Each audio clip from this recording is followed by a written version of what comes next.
izindaba zehora lesikhombisa sikwethulela zona bukhoma ekomkhulu le-SABC e-Auckland Park eGoli nazi ezinohlonze kusihlwa nje. The situation of our befallen soldiers in the DRC. That's the matter which were forwarded as Parliament to the Defence Force to reflect on it, as this is their responsibility.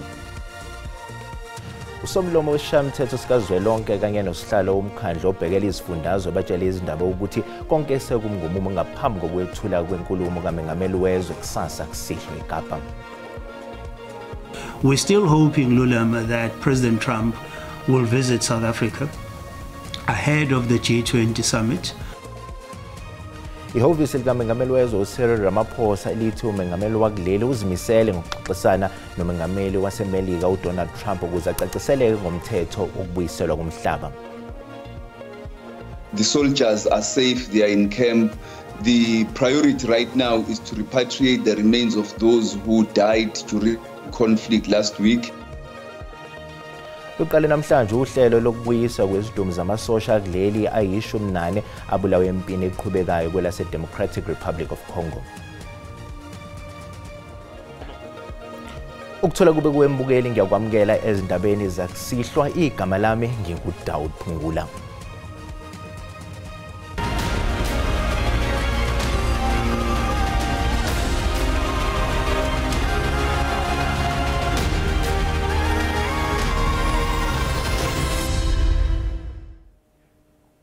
Iparlamente lithi selikulungela ukusingatha inkulumo kaMengameli wezwe uCyril Ramaphosa azobe ibhekise esizweni kusasa kusihlwa eKapa. Labo abengamele izinhlelo zokuhlala kweParlamente bathi banethemba lokuthi izokhunjulwa kusasa impilo yamasosha ayi-14 kuleli aphangalele empini eqhubeka empumalanga yase-Democratic Republic of Congo. Usomlomo weParlamente uThoko Didiza uthi sebedlulisele embuthweni wezokuvikela kuleli udaba lwesiphakamiso sokuthi kukhunjulwe impilo yamasosha ayi-14 aphangalele empini eDRC khathi etholana phezulu namavukela mbuso iM23. We do note that has been request that is already public, that are known by yourselves as well, where there had been a request by some parties that maybe the defense need to relook as to how those ceremonial proceedings, in particular by the Defence Force, need to take into consideration the situation of our befallen soldiers in the DRC. That's the matter which were forwarded as Parliament to the Defence Force to reflect on it, as this is their responsibility. Usihlalo womkhandlu obhekele izifundazwe uqinisekisile ukuthi abake baba omengameli kuleli nabo bazowethamela lo mcimbi. All of them are coming, the likes of former President Mbeki, he will be here. Former President Motlanthe, he is here with us, as well as former President Zuma, he will be in attendance. Emcimbini walonyaka imbongi eneminyaka eyi-19 obudala, uInako Matheza wasesifundazweni Eastern Cape, uyena uzobe ehasha uMengameli wezwe ngaphambi kokuthi ethule inkulumo. Ihhovisi likaMengameli wezwe liqagule ukuthi uMengameli uCyril Ramaphosa uzokwazi ukubamba izingxoxo noMengameli waseMelika uDonald Trump lapho bezobhunga ngamaphuzu aseqhubela imvunge phakathi kwalamazwe omabili. Kuyaphithizela eParlamente ngaphambi kwentetho engobume yesizwe kaMongameli Cyril Ramaphosa ngoLwesine. Isithethi sakhe uVincent Magwenya uthethe nonondaba malunga nenkqubo kaMongameli nezakutshanje. Intetho kaMongameli waseMelika uDonald Trump malunga nomthetho wekwequthwa komhlaba uphale phambili. We're still hoping, Lulama, that President Trump will visit South Africa ahead of the G20 summit when we get that final round of heads of states. And it remains President Ramaphosa's intention to welcome him on a state visit. uMagwenya uzikhabile izithyolo zokuba amajoni oMzantsi Afrika atyalwe eDRC ukukhusela umdla wezoshishino. And so to reduce such a long commitment to the attainment of peace in the DRC, in our continent, to the protection of mining interest is completely devoid of any truth, and it lacks the knowledge and the appreciation of South Africa's role in ensuring peacekeeping or ensuring the stability of our continent. Dinglulama Matya wendaba ze-SABC eParlament eKapa. Izakhamuzi zakuleli zilindele elikhulu enkulumweni ezokwethulwa ngumengameli wezwe eyethulela isizwe kusasa.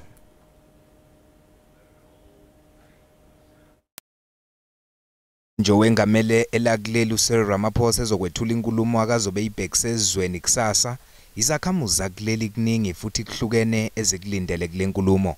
Wayne Minaro wasebenza iminyaka engaphezulu kwengama-40 eminyangweni wamaphoyisa kamasipala eGoli nose neminyaka esihambile. Uthulindele ukuthi bazonakekelwa kanjani abantu asebegugile ikakhulukazi labo abalisebenzele lakuleli. Getting old is a reality, and for the elderly who have done their part for their families and then now aging, ending up at Frederick Place, a home for the aged, is where I never thought would happen so quickly. Lokwentuleka kwekhala zokufunda ezikhungweni zemfundo eziphakeme kanye nokwentuleka kwamathuba emisebenzi ezinye zezinto ezikhathaza izakhamuzi zakuleli. President to touch on is the issue of space in universities, because many kids have passed their matric but they did not get the space. Funa avulele imisebenzi amanzi ayekuvalwa kwivillages. Ukamengameli wezwe ebhekwe ngabomvu uzoyethula amakubumbani ihora lesikhombisa kusihlwa kusasa. Silindo kuhle ngidi eindabeni ze-SABC. Njengamanje ake sithathe izintambo esiziphonse kumethuli wezindaba zesiZulu noXolo Mwali khona le eKapa Loduma. Noxolo, ake sikwamukele izindabeni zakusihlwa, sicela nje usithathe usibeke ukuthi ingabe ahamba kanjani amalungiselelo lapho eCity Hall. Sibingelele Mfoka Dawudi lapho e-studio eGoli, sibungelele nakuwe ke mbukeli ekhaya eindabeni zesiZulu. Impela njengoba usushilo ke Mfoka Dawudi ukuthi sikhona la eKapa, singaphansi kweTable Mountain edolobha ehholo ledolobha lapho kulindeleke khona ukuthi umengameli ethule inkulumo yakhe kusasa ethulela isizwe. Hayi kuyabhenguza njengoba ubona ke Mfoka Phangula, impela umoya lapha eKapa hayi awunamusa kithi.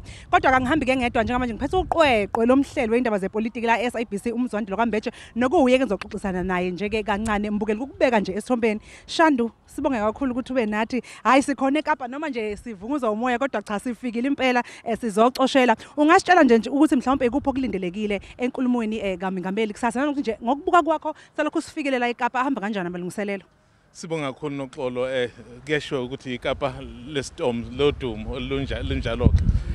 Into ebalekile ke engicabanga ukuthi abantu baseNingizimu Afrika bayilindele kakhulu ukuthi ngabe njengoba lo hulumeni sekuhulumeni ke obambisana lokuthiwa uhulumeni we-GNU yini okusha ozokwenza, ngoba phela abantu baneyinkinga eziningi ikakhulukazi ke eNingizimu Afrika. Siyazazi inkinga, akuzona inkinga ngempela ukuthi kufuneke uze uyocinga kumbe uyoyifuna kumuntu. Siyazazi inkinga ibhekene nelaseNingizimu Afrika. Indaba yokuthi imisebenzi iyantuleka into ebalekile ke esizolindela ukuthi umongameli ekhulume ngayo, engagcini nje ngokukhuluma kodwa ke esho ukuthi ke masumani uzokwazi ukuthi ke exazulule lolu daba. Nodaba ke lobubha, uyazi ke eNingizimu Afrika lukhulu kakhulu ububha kumeza abantu baseNingizimu Afrika. Singagcini lapho, indaba yokuthi ke imisebenzi ayikho olunye futhi udaba, ngoba konke lokhu mangabe ukuhlanganisa kwenza isimo sokuthi ke abantu bengenami ngokwanele. Kodwa ke njengoba ke abavoti bakhuluma ngomhla ka-29 May ngonyaka odlule ukuthi ke bafuna amaqembu asebenza ngokubambisana,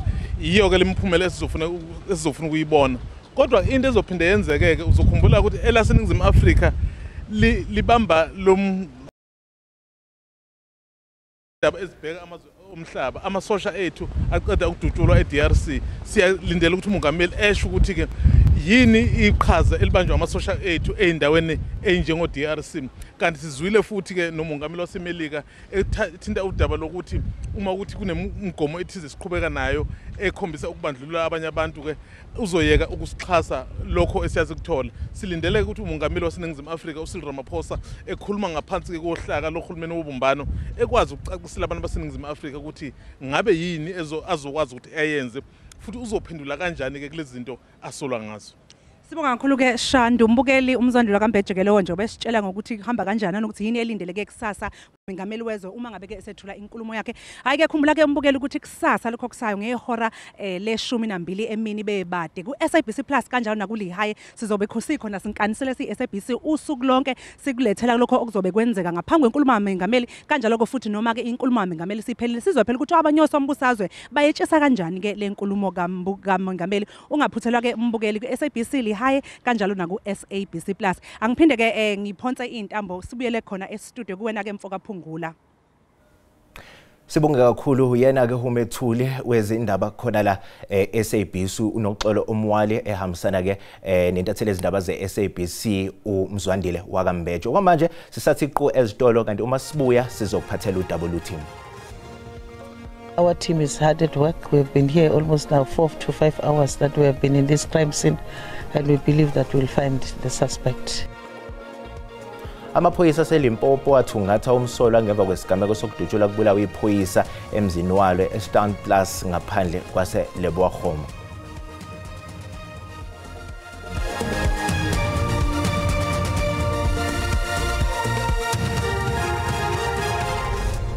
Sikubingelele sikwamukele uma ngabe usanda ngena udabeni oluphambili besibiko ukuthi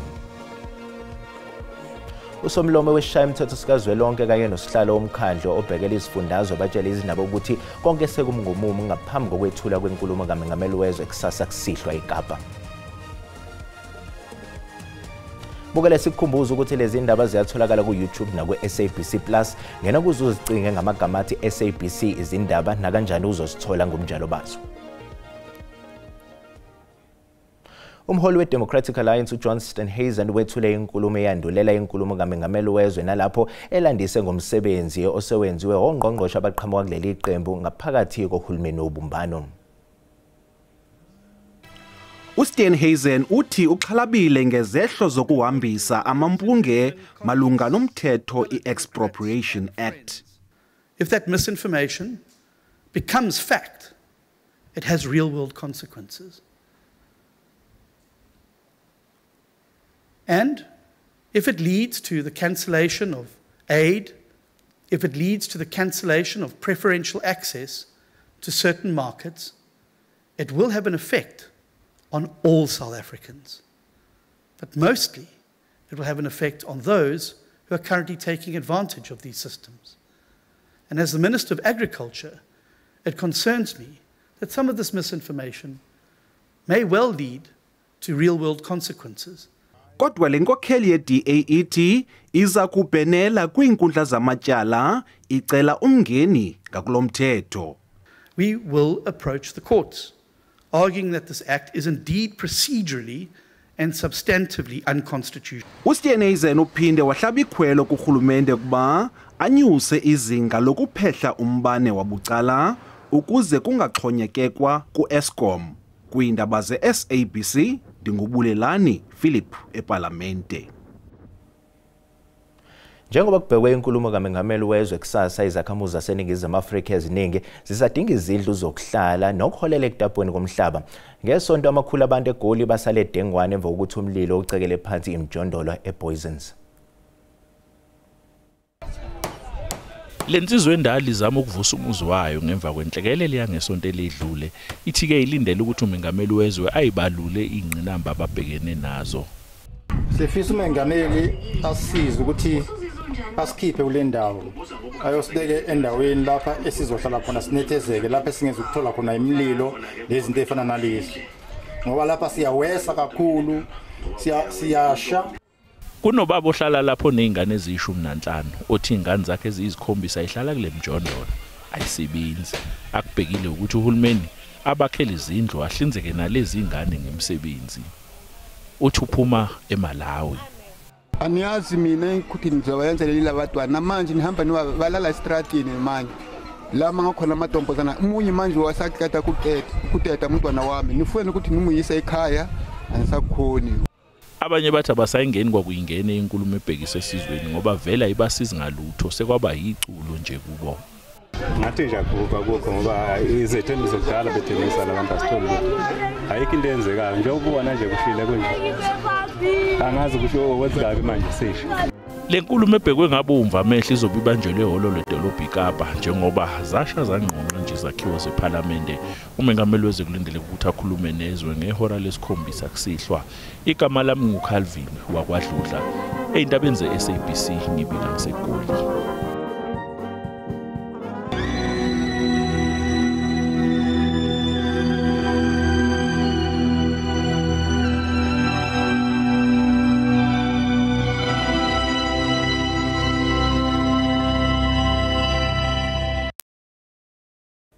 Luyaqhubeka uhlelo lokubuyiswa kwezidomu zamasosha kuleli ayi-18 abulawe empini ngamavukela mbuso eM23 empini eqhubeka eMpumalanga yase-Democratic Republic of Congo. Ngemuva kokuphalala kwegazi lamasosha akuleli ajutshwe eMpumalanga yase-DRC, usihlalo wekomiti lezokuvikela iPhalamende uMalusi Gigaba uthi okwamanje kunozinzo enkanjini okhosele kuyo amasosha akuleli. Kanti-ke okumqoka manje ukuphuthumisa uhlelo lokubuyiswa kwezidombo zamasosha aphangalele. The soldiers are safe, they are in camp. The priority right now is to repatriate the remains of those who died during conflict last week, to attend to those who are injured. uGigaba uthi amasosha akuleli athelwa amachaphazelo kulempi. Information is that the Congolese soldiers fired towards the direction of Rwanda, but they were behind our camp. And so Rwanda thought that it was us who were firing towards them. It was in the course of that when we had already suffered casualties, because when the firing started, we seemingly were unaware and therefore unprepared. Ubese ecacisa ke ukuthi empeleni amasosha akuleli ajutshwe DRC njengengxenye yethimba lenhlangano yezizwe elijutshelwe ukugcina uzinzo kanye nokuvikela izakhamuzi. There are various countries which are also implicated. There is a lot of politics and history that is behind all of the conflict that's taking place. We are there to maintain and keep the peace and to protect the civilians in the case of attack. Amaphoyisa kwaZulu-Natal athathu ngathi abasolwa abayi-17 abasolwa ngokubandakanyeka esigamekweni sokuduna kwemoto ethwala imali esenzeke emgwaqweni uN2 Izolo eThekwini. Amaphoyisa athi abasolwa abamise imoto ngendluzula nokuyilapho beshaya khona onogada ababili babathathela nezibhamu ngaphambi kokuba bekhale bemukwe nesizumbulu semali esingadalulwanga. Ngesikhathi kwenza lesi sigameko kuphangalala owesifazane kwathi abayi-12 balimala. Lokho kwenzeke ngesikhathi abasolwa bevulela ngezulu lezandla base badla phansi. Ngemva kwesikhashana kumsolo yedwa udutshule wabulawa ngesikhathi kunokudubulana phakathi kwabasolwa namaphoyisa emgwaqweni uMo eThekwini. Amaphoyisa aseLimpopo athungatha umsolwa ngemva kwesigameko sokudutshula kubulawa iphoyisa emzini walo eStan Plus ngaphandle kwaseLebokgomo. Uphenyo olungakaphothula lukhombisa ukuthi ababulali baModiba bebemlinde ekhaya lakhe bamdubula emva nje kancane efikile. Izikhulu zamaphoyisa eLimpopo zithi azikayitholi imbangela yokubulawa kwakhe kodwa angeke zithi lokhu ubugebengu. Ababulali ke baphinde beba impahla kaModiba. You can't rule any possibility. Anything is possible, because we're just asking ourselves, how did it happen that the intruder was there at the time when the police officer is there? So we will have to unearth that and find out what would have happened. Umndeni ke uthi usashaqekile lesigameko uthi ubuthembele kuye. Uthi lesimo sibhlungu kakhulu ngoba umfowabo ubeyinsika yesikhaya. Uthi okubhlungu kakhulu ushiye unkosikazi wakhe nezingane ezisencane. Unkosikazi wakhe akanabangani, uGeorge bekumngani wakhe. Kusenjalo inyunyana yamaphoyisa ithi ikhathazekile ngokuphepha kwamaphoyisa. We are very much grave concern about the recent killing of the police officer. It is clear that the police officials are not safe, either at work or at home, because recently now in the province, we having about from January till now, about 3 law enforcement officers that have been murdered at their own homes. And we don't know where they must run through, because now they have been attacked at their work of place. Ukubulawa kaModiba kuza emva ekwela kuleli belibungaza usuku lwamaphoyisa kuzwelonke. Kuhloswe ngaloke ukukhumbula amaphoyisa ashona evikela umphakathi. Bukele umhlahlo wesimo sezulu uyalandela emva kwekhefu nesangoma sezulu umkhushula wakwaMsimanga.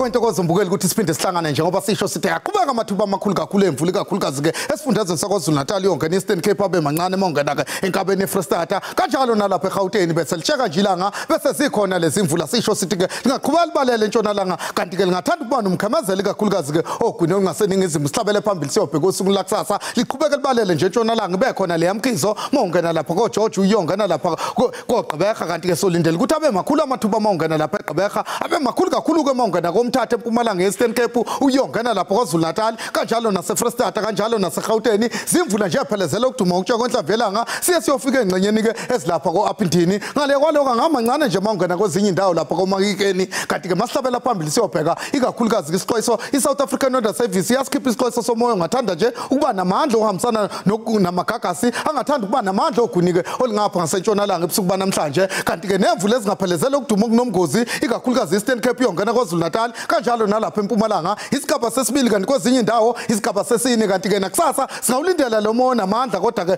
siqhubeke lesasimo semvula ephelezela ukuduma isigaba sesibili lapha eGauteng yongena eMpumalanga eFreystata kanjalo nalapha kwaZulu-Natal endaweni ezingasoguni izimvula nje ezinganamandla ezingathanda ukuba nekhukhula oguni lapha kwaZulu-Natal isimo esingabhethwisa umlilo mongena ke enyakatho Mpumalanga ngaseNorthern Cape obheke nje amazinga ebusuku banamhlanje kofika kusasa sempondo zankomo thande nje ukuba phakathi kuzo zonke indawo endaweni ezingasoguni eThekwini lingathanda nje ukuthi lifudumale kamnandi uyongena ikakhulukazi engcenyeni esilapha eRichards Bay ngophamo enhlamvu yelanga kusasa kwaZulu-Natal komhlaba yalingane yongena komnambithi lingafudumala nje kanjalo nasenkabeni eFreystata lithi ukushisa koNorthwest uyongena ePretoria kanti ke eMpumalanga lingathanda ukufudumala likhipha umkhovetsheni engcenyeni esenyakatho sibuye siyongena lapha eEastern Cape lithande nje ukuba phakathi liyashisa likhipha umkhovetsheni ngapha ngasentshonalanga nokho kwanyanga ogugu lethu lingathanda nje ukuba phakathi ngivumele ngisho ngithi ke ngeyithethe indabeni ebusuku obuhle.